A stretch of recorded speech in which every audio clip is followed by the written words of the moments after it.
All right, it's a beautiful Saturday evening here in the city of Lagos, Southwest Nigeria. You're watching Lagos Weekend Television, and the program is Talkpoint. My name, of course, is Adeoye. Every Saturday, this is what we do on this platform. We try as much as possible to look at what is trending in the polity and try to give perspectives to these issues so that you and I will have a better understanding and a better grasp of these issues. Now, this evening on the program, a lot of things are happening in Nigeria, but we have decided to pick on just 4 of them and try as much as possible to look at the 4 of them and give meanings to these 4 issues this evening. Okay, all right. On Thursday, during the week, a governor in southwest Nigeria, Peter Ayodele Fayose, came out in the open to declare his intention to run for the presidency in 2019. And Fayose said that his intention, his declaration for presidency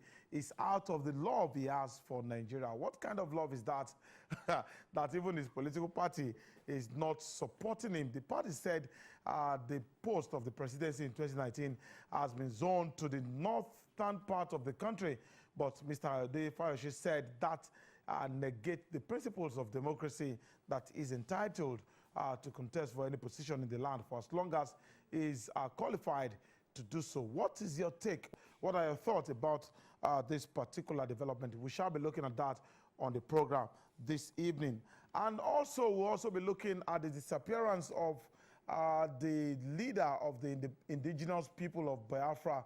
That's talking about Nnamdi Kanu, since Thursday, September 14, that the Nigerian military invaded his home in Abia State. Since then, we've not seen Nnamdi Kanu. A lot of things have been going around town. A lot of people saying that Nnamdi Kanu, you either resume or resign your position as the leader of the Ipob. Some are saying that Nnamdi Kanu is dead. Some are saying that Nnamdi Kanu is in the custody of the Nigerian military. What exactly is the situation?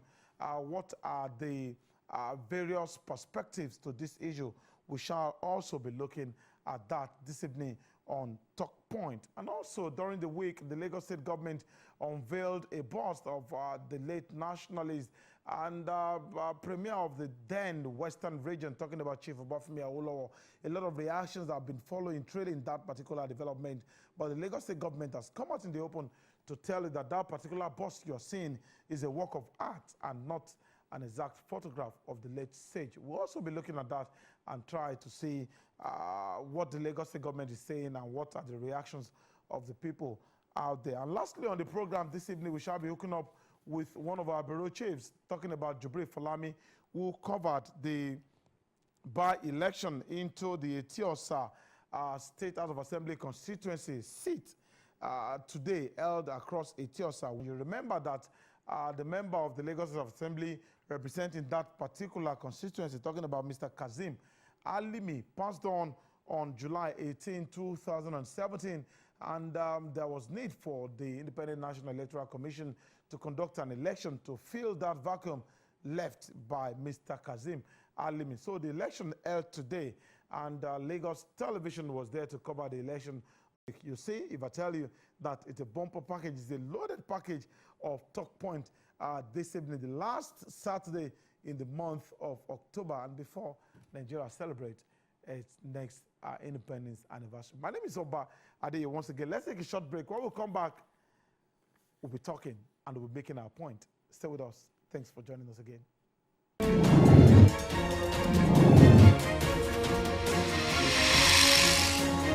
Today you have witnessed hope, restoration of civil rule in our country. The best way to make Nigeria go forward is to put a young man in authority. The best way to put Nigeria, to let Nigeria go forward, is to put a man that has what it takes in place. A man who has experience. You can't give what you don't have. I've governed Ekiti. Even with limited resources, have made a huge difference. I've restored our identity, the fountain of knowledge. If you don't like, don't believe. But one day, you will make reference to today. That you are part of this declaration, Mr. President. Let me come and visit you.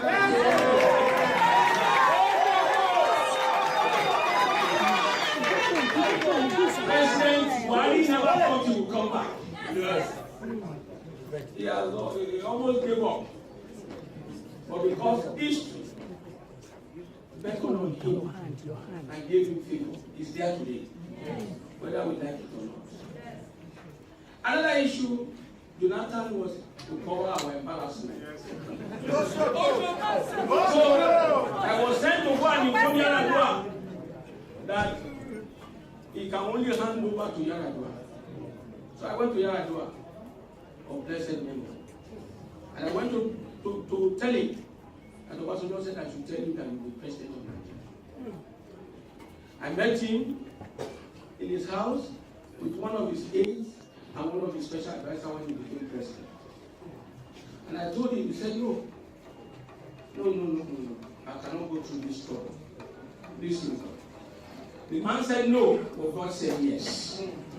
Even if he died a day after his inauguration, history will remember him as president of Nigeria. Yes. Today, under the sound of my voice, looking at me eyeball to eyeball, I don't want to be a billionaire, I want to be president of Nigeria.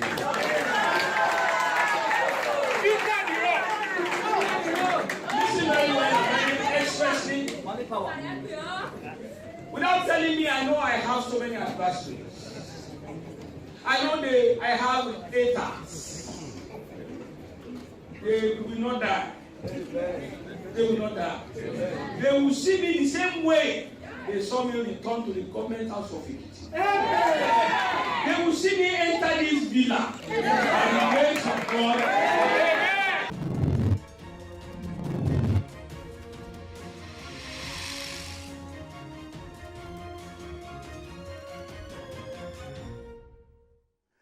Interesting, that was the governor of Ekiti State, Peter the Rock Ayodele Fayose, like he called himself in that video, declaring for 2019 presidency in Nigeria. And you listen to him, he gave a lot of reasons for his decision to throw his hat into the ring this time around. And part of it is that since nobody has shown interest from the northern part of the country, nothing stopped him as a Democrat to contest that particular election. And he also told us that twice as incumbent, as a contestant in the Ekiti State governorship election, he defeated incumbent governors of that state. And this time around, he's confident that he's going to defeat President Muhammadu Buhari, the incumbent president of Nigeria. A lot of people are reacting to that video in the studio here. The moment that video started playing, I can see the looks, the countenances on the faces of people right here in the studio, including my guest this evening. And by the way,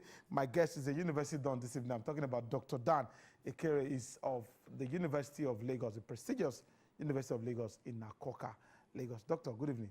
Nice to have you here. Good evening. Thank you. It's always a pleasure to be here. Yes, we saw Dr. Peter Ayodele Fayose declaring for the 2019 presidency. The moment you had that report or you saw the video, what was your immediate reaction to that particular development? Well, the first reaction was that was politics at play. And Ayodele Fayose has shown himself to be one of the, very interesting points in Nigerian politics, in recent times. In fact, so far, a lot of people picture him as one of the most vocal of all the voices, that PDP has ever had. And in fact, he's equally a very controversial person. And like he has rightly mentioned, he has defeated, 2 incumbent governors.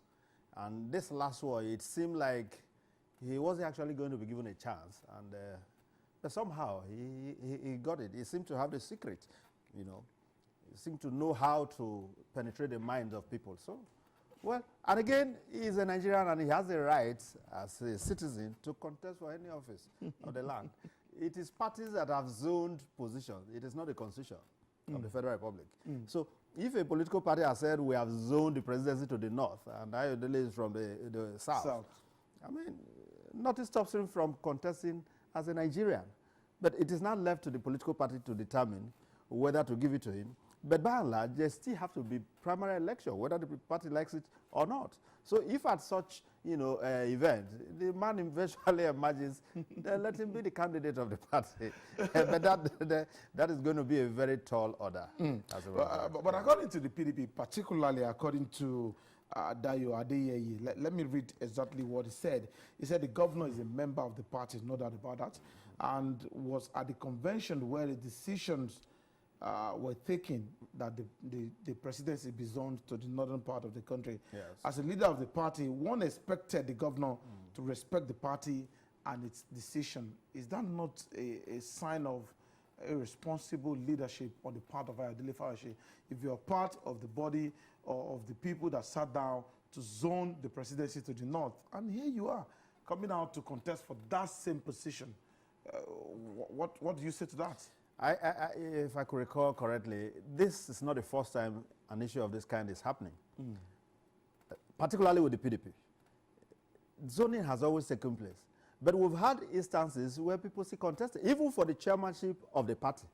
There were issues of, okay, it has been zoned to a particular area, and yet people from all areas, from all parts of the country, were contesting for the same chairmanship that they agreed should be zoned.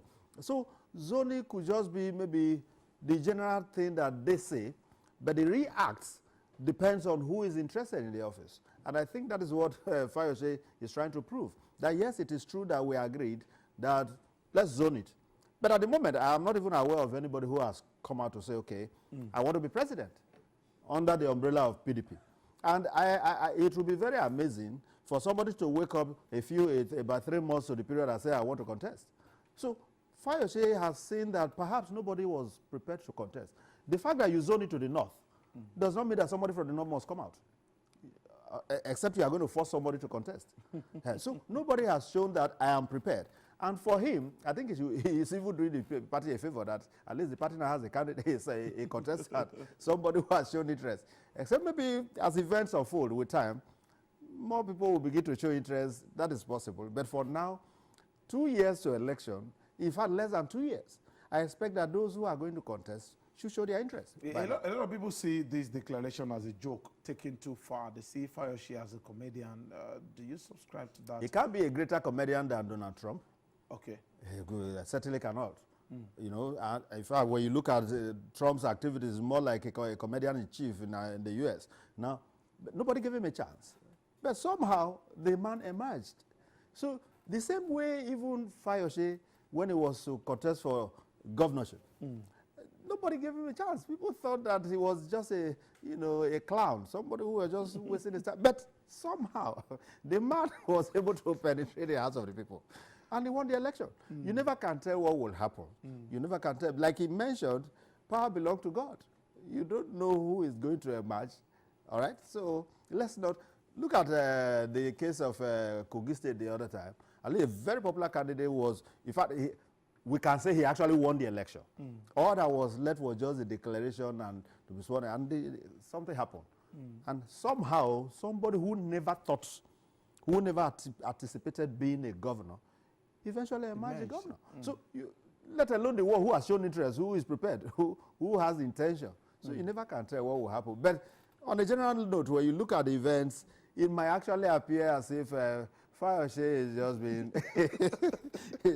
what about this postulation that Ayodele Fayose is actually positioning himself for something very juicy in the party come 2019, even if the PDP at the end of the day wins that election, and Fayose never really got any favor to fly the flag of the party. What do you have to say to that? That he's only positioning himself for some other position for because tomorrow, he'll be out of office. Yes, and perhaps out of work too is possible. So many of them have just almost everything about them is politics. So when they are not in active positions, they look like they're like fishes taken out of water. It is not impossible that all that he's doing is to kind of, maybe muster some kind of support, some kind of attention, such that at the end of the day, he will have a bargaining power. It's equally not impossible that Fayose could eventually become a member of APC. So all of that will be to, put him in a position that It could be irrelevant. The same APC that is always pulling down. You think Fayose will just swallow that and join the APC? Do you think so? So you're laughing. I'm laughing because that has always been a trend. We've seen people of that kind who Atiku has said that PDP does not obey court injunction. PDP is this. PDP. The man still wanted to be president. He was so vociferous, you know, so forceful in his attacks on PDP. But at the end of the day, the man came to PDP even after he had left before, that he wanted to be president, you know, under PDP. So this will not be the first. The Fayose has not done, you know, worse than so many of them. And if anything, Fayose is simply just even trying to promote both parties, both the APC, because in attacking APC, he's equally showing some things in APC, all right? And at the same time showing that he's from a particular political party, which is PDP. So somehow, Fayose has promoted both parties. And I do know that even political parties enjoy those kind of people too. So they might just give him a role to play to continue the work. Okay. The same way you could attack another party if you become a member of the APC. All right, if you're just joining us, you're watching Talkpoint, reaching you live from the studios of Lagos Weekend Television. And this evening, we are looking at 4 different issues. We are looking at Fayose's declaration for presidency in 2019. We are looking at his appearance of Ipob leader Nnamdi Kanu.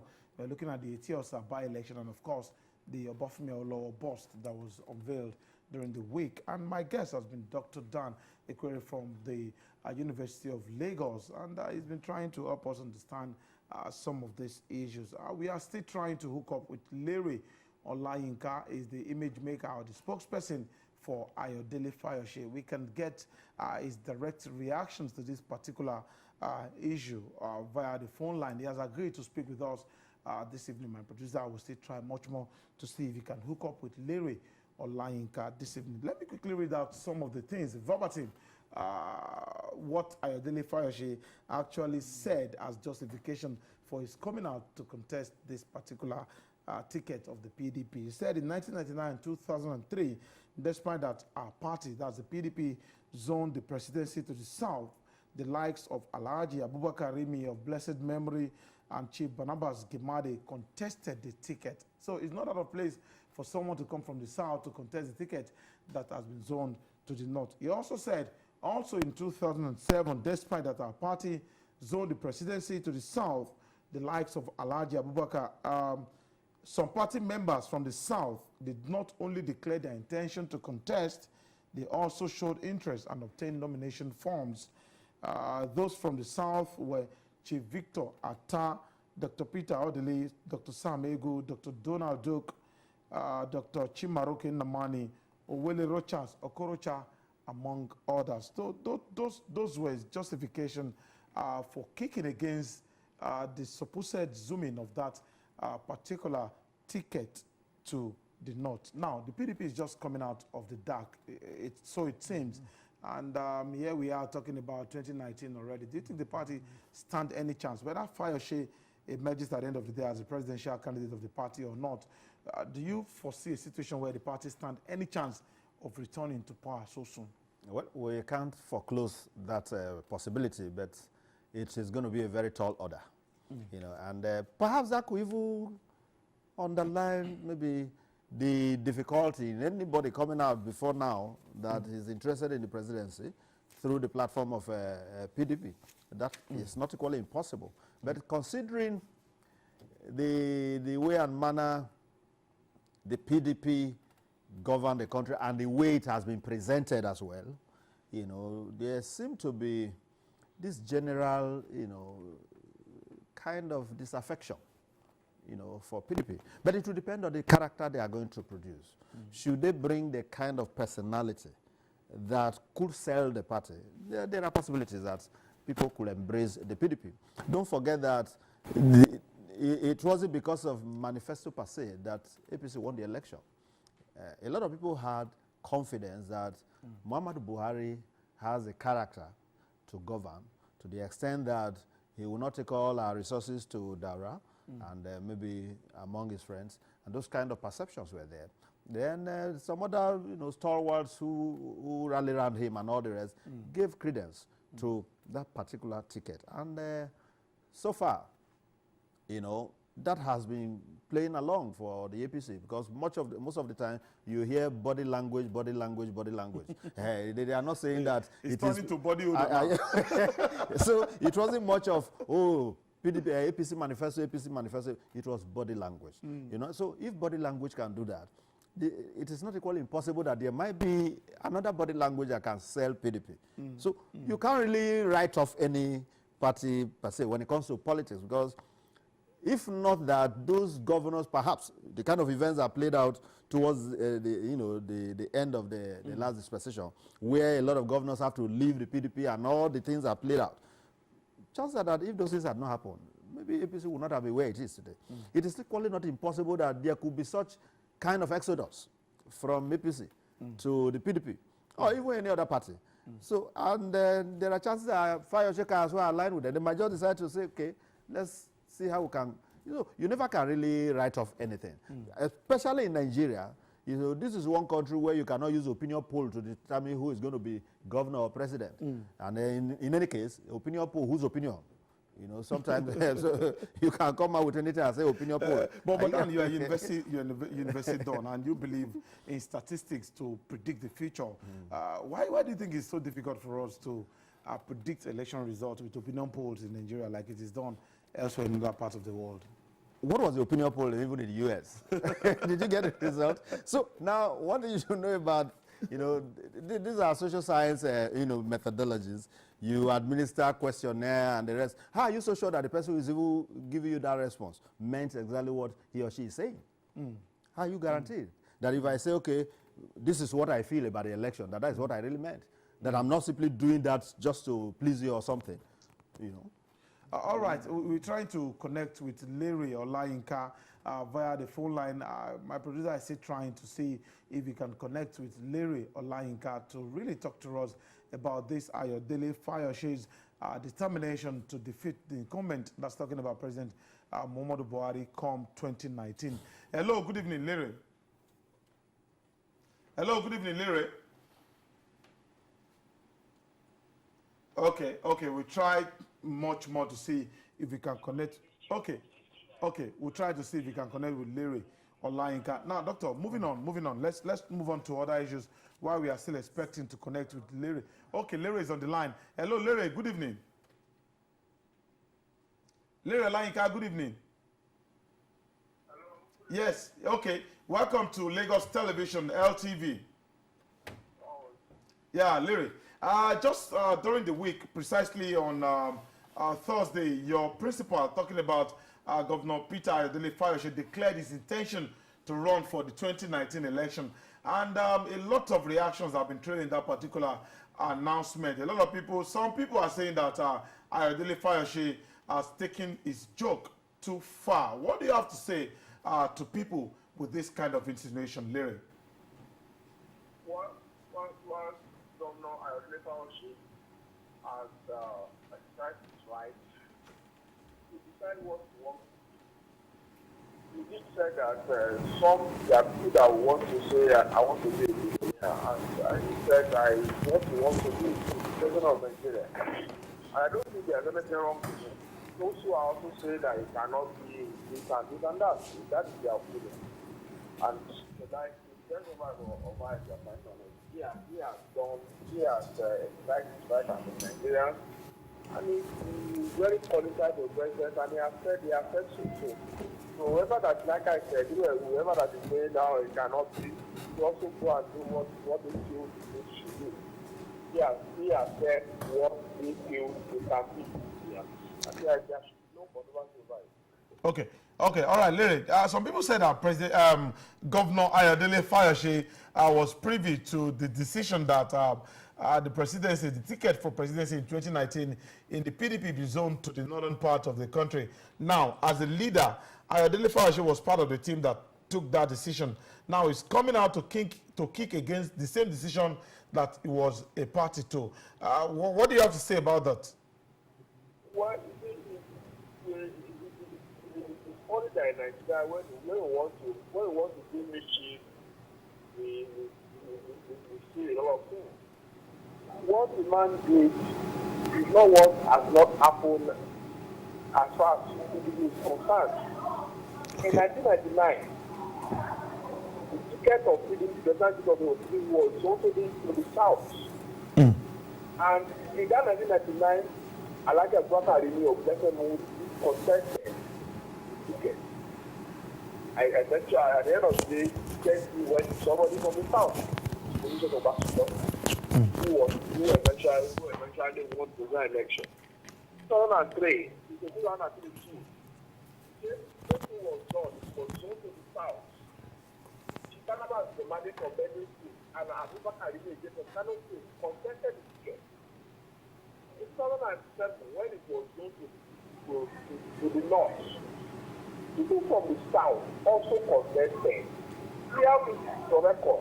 Dr. Peter Odili, Samegu, Richard Okorocha is now governor of Imo State, and several other people from the south contested. So what the government did not want has not happened in PDP before. When you saw now, and only PDP, we also not recruit people from other zones from exactly right. So there should be no controversy. And the governor said of course that it shouldn't be very accepted without prejudice to the position of the party. So there should not be controversy. So why was it part of that decision when he knew that he was not going to respect that particular decision? There is difference between when you say decision of the majority. So the function that I know, and I'm saying it's not a principle of zoning. He does not believe in zoning, and that is his person. He has said it several times. He's a believer in competence. You don't shut your door against Bible and say, okay, what is the person that you are looking for can be found in that place that you are not going to show that position to. So he's an apostle of competence, and he has said it. But do that, and he also said, okay, if you have gone to the north, nobody is coming out from the north to contest. So are we now going to say that, okay, the party will not have candidates in 2019? Election is close by, and the election of president of Nigeria is not what you can win, you just pursue it 2-3 months. So if you are saying you have sold to the north, where are the aspirants from the north? Nobody. All right, Larry Olayinka, thank you very much for being part of the program this evening.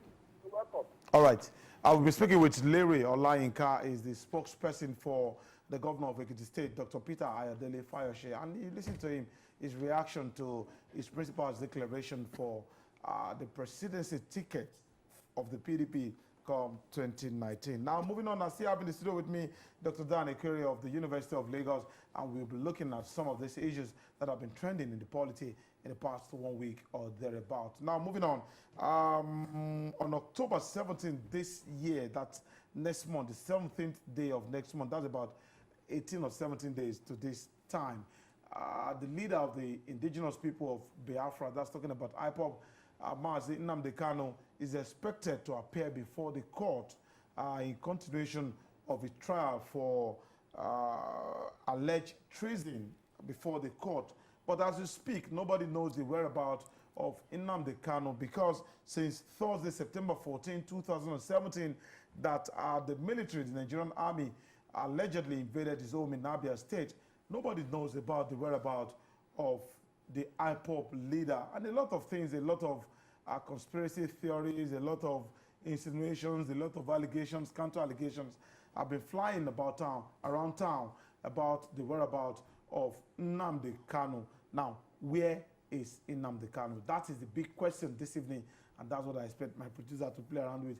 Where is Nnamdi Kanu? Dr. Ekere, where is Nnamdi Kanu? We should ask the Nigerian army, the security agencies, and perhaps the Ipob members, because but the critical issue really is that the day the army struck, did they see him or not? Because there are, positions that Nnamdi Kanu was actually within the premises when the army invaded the place. And the way and manner they went about it, it will be difficult for anybody to actually monitor consistently the movement of people, such that if they had even moved Nnamdi Kanu from that place into their trucks or whatever, it would be difficult to actually monitor. But there are some who are saying that perhaps Kanu has decided to take to hiding and all the rest. But again, when I look at the character of Nnamdi Kanu, it doesn't appear like one who would want to hide for so long without his voice being heard. That is one, challenge I'm having with this issue of his whereabouts. Because the man that is called Nnamdi Kanu, who is the leader of Ipob, even when he was in detention and all the rest, he never ceased to air his views, So now that he has been, missing, kind of, I expected that if Nnamdi Kanu is somewhere, he should be able to say something. If truly what he wanted was a recognition of his position, that is the position of Ipob, then this is the time for him to talk. He can't hide now. He can't run away from it. If it is about truly, getting full engagement for the Southeast, then Nnamdi Kanu cannot hide at this hour. So it's a bit worrisome that both the Nigerian Army and all the groups concerned are denying knowledge of his whereabouts. It is suspicious, because the way it is, if for any reason the man has been killed, that is how the thing will just go. Everybody will be denying this and that. But even if for any reason, maybe Kanu eventually is dead somewhere, the army cannot feign ignorance. So some people are even claiming that the disappearance of Nnamdi Kanu is part of the ploy for him not to appear before the court on October 17th. That people flying that kite they know quite well that October 17th is fast approaching, and Nnamdi Kanu must be in the court. Otherwise, he may be treated for contempt of the court. That they just have to fly that kite of saying that Nnamdi Kanu's whereabouts is unknown. Some are even saying that the man may have been killed by the military. Well, if they claim that Nnamdi Kanu is missing, is actually something very tenable. For me, I will align more with the idea that he is in the hands of the military. Because the Nnamdi Kanu, like I said, that we know, what he has come out to declare for is something that he cannot hide his face to achieve. So it cannot be an issue of running away from appearing in court so that he will not appear in court. Suppose he doesn't appear in court, would that end his agitation? Because this is something that he already knows that is between life and death. You could end up in jail for a long time or for a lifetime, for whatever they want to, and it could as well lead to even being killed, So I do not think that Nnamdi Kanu will want to hide from going to court. After all, appearing in court is not the same thing as, being sentenced. Yes. So the very day you appear is not necessarily the day the case will be concluded. And I don't think Nnamdi Kanu will engage the services of a lawyer who is just a charge and bail. Will the declaration of Ipob as a terrorist organization recently have any bearing on the case that is already in court? Will it have anything to do with the case? Well, I don't really know the submissions that are made, the positions that are being canvassed in court against Ipob. However, I want to believe that even the federal government had gone to court before the body was declared a terrorist organization. Yes. So is it after they had filed whatever that they will now bring, claims of whatever? So you look at all of that, and when you look at it carefully, it becomes an issue of trying to use some kind of a public, space to play around issues. Because the main issues really, if you look at it carefully, what Nnamdi Kanu is asking for, when you look at it in detail, is not necessarily secession. When you look at it in detail. Because when you begin to blame, the fowl for eating your cassava that you planted, you should equally be concerned about the cassava that refused to grow downward instead of going downward. It's coming up. So because you planted in the soil, you're supposed to, go downward. Penetrate. Rather than go down, it shows. So what do you expect? The governance has been an issue. It has been very challenging in Nigeria. That is very clear. The president has said that there could be genuine cases, that could lead to agitations at the end, but there are channels to actually explore. And the channel he mentioned, particularly was the National Assembly.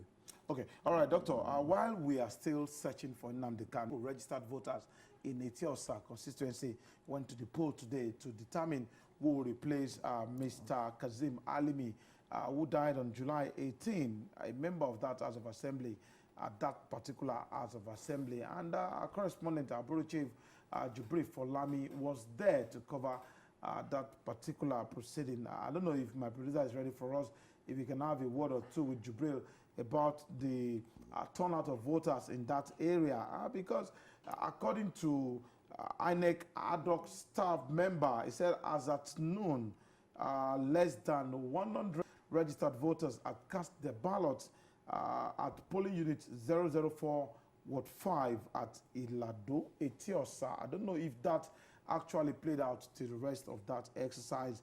And at polling unit 002 Ward 5 in Ilado, Eti-Osa, 21 voters out of 1,516 registered voters cast their votes at noon in that area. Also at polling unit 016 in Ward 4, Lekki Ikate, which has 1,966 registered voters, less than 50 voters cast their vote as at 1:39 p.m. in that particular area. Of course, from these figures, it's obvious that there was voters' apathy to that election. Doctor, in few sentences, why do you think we continue to have voters' apathy in elections like this in Nigeria? Well, it's part of the challenges of democracy. You know, although democracy has been, presented in such an angelic manner that suggests that it is everything, but we must recognize that democracy is a form of oppression of a kind, because it's the dictatorship of the majority over the minority. And you discover that in most cases, it is the minority that actually have informed opinions, in most cases. Now, on this particular, assuming all the registered voters even voted, how representative will it be of that particular area of the constituency? So it's part of the challenges of democracy, because when you say majority of what? It's always the majority of those who appear. And it could be that only 500 will vote eventually, and out of that 500, let's assume 400 vote for one and 100 for the other. The one of 400 becomes, the winner. That is the nature of democracy. And unfortunately, in Nigeria, the winner takes all. It happens in so many other countries. And it's part of the challenges we are having. We must begin to even design our own system of politics to suit our own lifestyle, to suit our cultural values and the rest of it.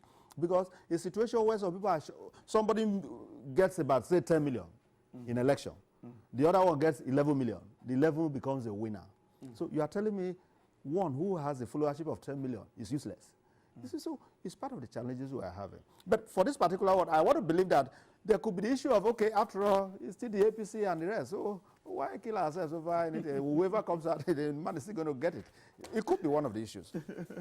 All right, Doctor, thank you very much. I would have loved us to talk about the Awolowo bus that was unveiled by the Lagos State government during the week. It's really unfortunate we couldn't talk about Awolowo. A lot of reactions have been trailing that particular. Okay, maybe a few sentences you can just distill your thoughts about that particular development, because the Lagos government has come out to tell us that that mast is not a photograph, it's just a work of art anybody can interpret anything they like to. Yeah, whatever the interpretation, I'm not even too bothered about the interpretation. What I'm bothered about is the spirit behind, the government associating with that, the government, keying into it and saying that this is something worthwhile. Interestingly, that road is called Awolowo Road. Yes. So you need something like that. But again, the importance of Awolowo to the entire Southwest is something that is so phenomenal that this is just the least we can do. All right? I'm not talking about the resemblance, whether the face actually look at him or not. That is not it. But at least it symbolizes Awolowo. Everybody now knows that this is Awolowo. Whether there's a different, whether the thing really comes. So it is that, that particular phenomenal, spirit behind it that I'm really interested in. We shouldn't be waiting really for foreigners to write our history for us. We should begin to document history through all manner of, ways. It could be through sculpture, it could be through anything. Let us begin to, take this in there so that generations coming could have a trace of how we have lived and how some people have actually, shown some heroic trends along the line. And I think Obafemi Awolowo is just one of such celebrities. He was the Colossus. And, that you cannot just write off. You cannot just put Indeed, him under the carpet. Indeed. And part of the argument of the state government is that great men all over the world, such as Abraham Lincoln, whose statue was sculpted by Daniel Chester, French, in 1850, who lived between 1850 and 1931, and carved by the Piccirilli brothers, have been depicted in the sitting position, because that's part of the argument of people against that particular work of art. Doctor, I must thank you very sincerely for making out time this odd hour of the day to be part of us on Talkpoint. Thank you very much, Doctor. Thank you. We are brothers in this business. It's always a pleasure being here. Yeah. All right, I've been speaking with Dr. Ekere of the University of Lagos, and he has helped us a great deal to understand certain things that have been reported in the conventional media, ranging from Ayodele Fayose's declaration for presidency, Ipob's leader disappearance, and so on and so forth. And I know you must have picked one or two things from this particular episode of the program.